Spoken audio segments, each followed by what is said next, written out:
وای اگر مرد گدا یک شبه سلطان بشود، مثل این است که گرگ سگ چوپان بشود.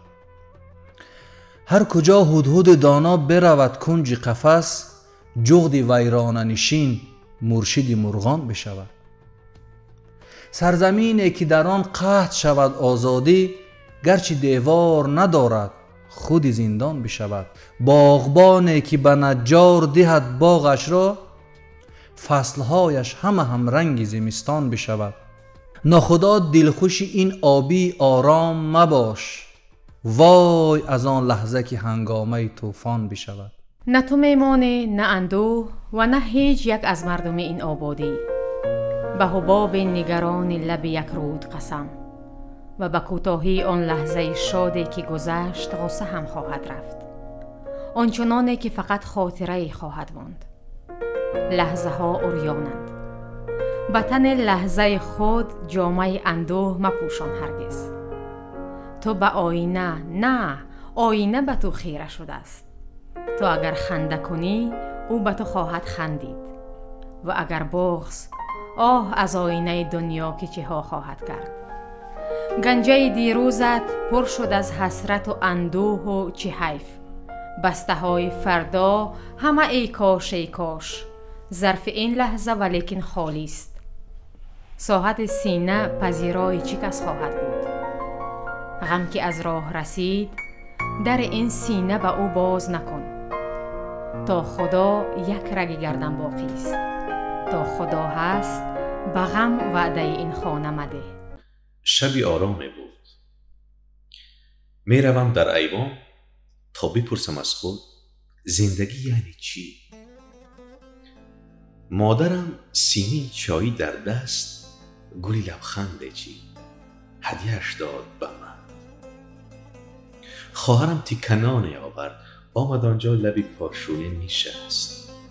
پدرم دفتر شعری آورد، شعری زیبای خواند و مرا برد به آرامش زیبایی یقین. به خودم می گفتم زندگی رازی بزرگی است که در ما جاری است. زندگی فاصله آمدن و رفتن ماست. رود دنیا جاری است. وقتی رفتن به همان عریانی که به هنگام ورود آمده ایم. دستی ما در کف این رود به دنبال چی می گرده؟ هیچ. زندگی وزن نگاهی است که در خاطره ها می ماند.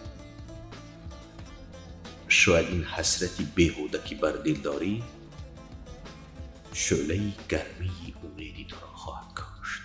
زندگی درک همین اکنون است.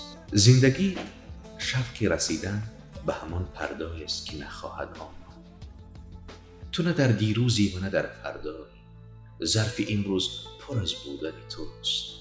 شاید این خنده که امروز دریغش کردی آخرین فرصت همراهی با امید است. زندگی یادی غریب است که در سینه خواب به جا می‌ماند.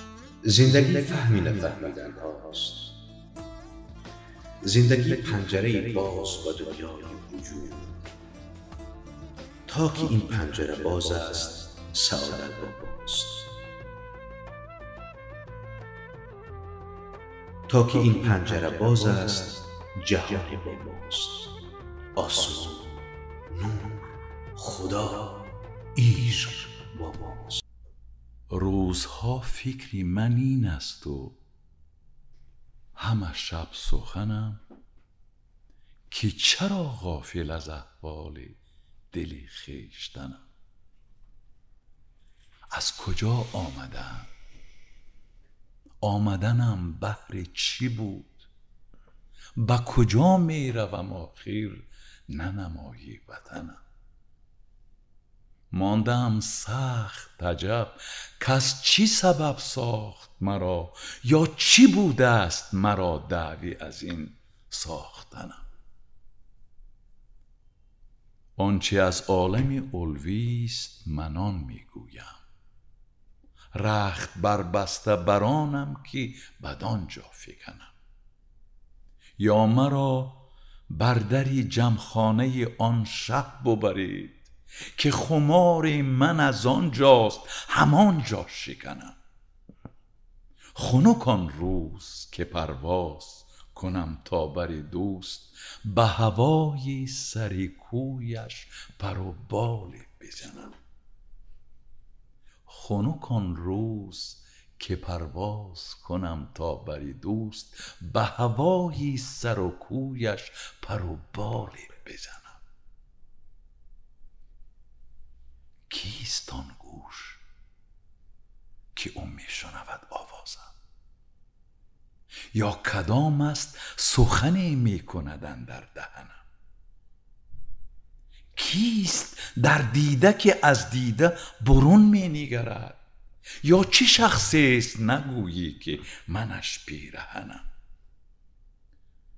تا به تحقیق مرا منزل و ره ننمایی، یک دم آرام نگیرم، نفس دم نزنم. مگی وصلش بکشان تا در زندان ابد، از سری عربده مستانه به هم در شکنم.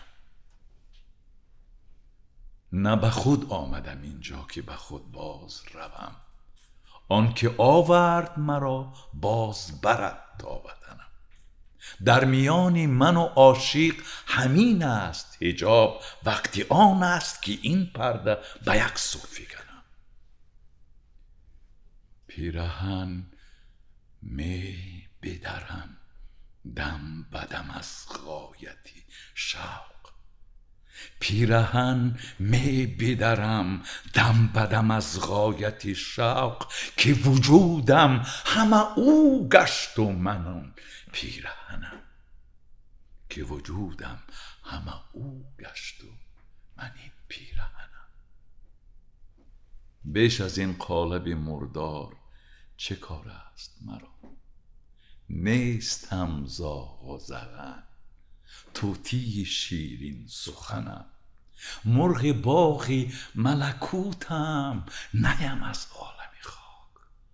چند روزی قفسی ساختن از بدنم. ای نسیمی سحری، ای نسیمی سحری، بوی وصالش به من آر، تا من از شوق قفس را همه در هم شکنم.